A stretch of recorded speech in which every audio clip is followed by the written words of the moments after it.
Andrew Jackson was the 7th President of the United States.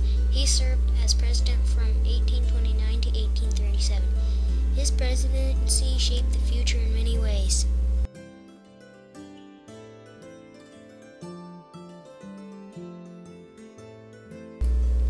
Andrew Jackson was born on March 15, 1767 in the Waxhaws region. This was in the Carolinas. He was named after his father, who had died 3 weeks before he was born. Unlike past presidents, Jackson was not born into a wealthy family. Jackson was 9 years old when the American colonies declared their independence from the British. When he was 13, he was captured by the British and almost died. He was a brave boy and refused to clean the boots of a British officer, and he was slashed with a sword.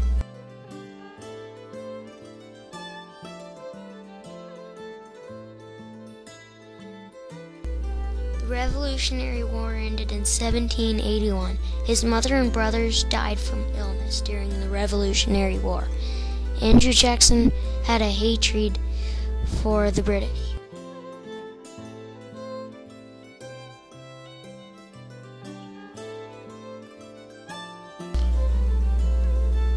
After the war, he became a lawyer and moved to Nashville. Andrew Jackson married Rachel Donison Roberts in 1791.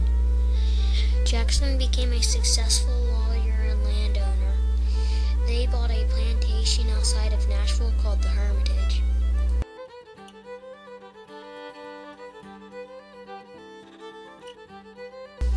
In 1812, the United States went back to war with the British. Andrew Jackson was a general in the war and was sent to New Orleans. The British Army was big, but he knew how to defeat them. He was a really tough man who always fought duels, so someone called him Tough as Hickory. His nickname became Old Hickory.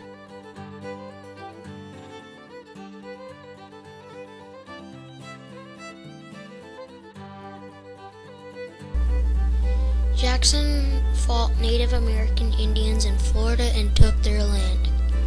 He convinced Spain to give Florida to the United States. Andrew Jackson served as governor of Florida in 1821, but resigned quickly.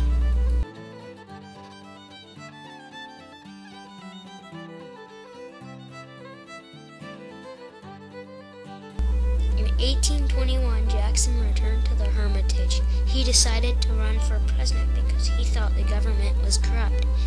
He wanted a government for the common people. He ran for president in 1824. He almost won the election.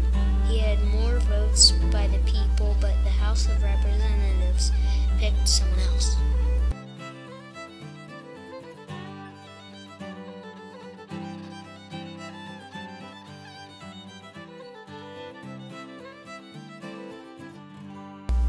Jackson ran again in 1828.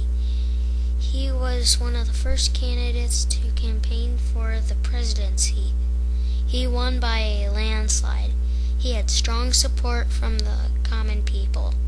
After he won, they had a big inauguration party, and he invited his followers. They went wild and ransacked the White House.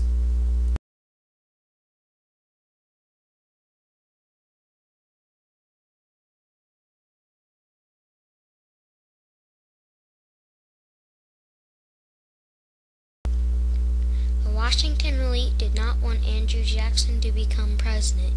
He fought with the elite. Jackson thought the National Bank was unfair to the common people, so he refused to sign the bill that would let the bank continue. He said it was harmful to the country. President Jackson called the bank a monster and said, "I am ready with the screws to draw every tooth and then the stumps."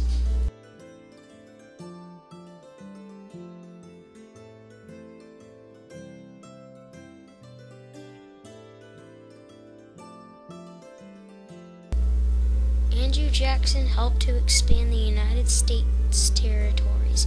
One of the ways he did this was by forcing the Indians to move. Jackson felt that Native Americans should be removed from the land that the settlers wanted. He thought that the Indians should move west of the Mississippi River. He sponsored the Indian Removal Act of 1830. Indians were forced to sell their land and were herded to the west. About 16,000 Cherokees were sent on an 800-mile journey that became known as the Trail of Tears. Many Indians died due to the weather and disease.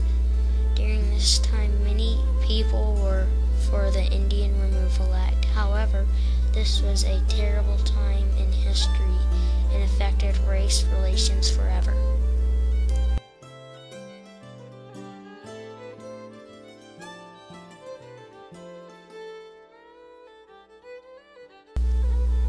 Jackson ran for president again in 1832.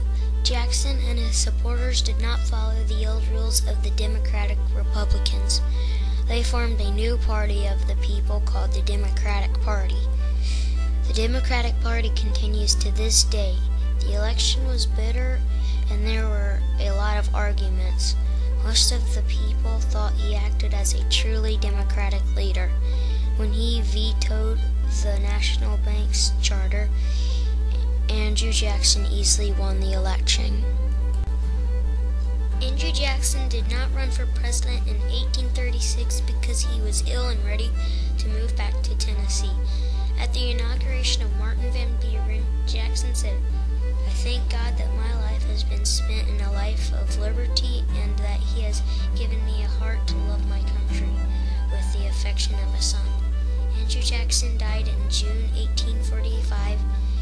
He was considered a hero by most people for being a true democratic leader and giving power to the people.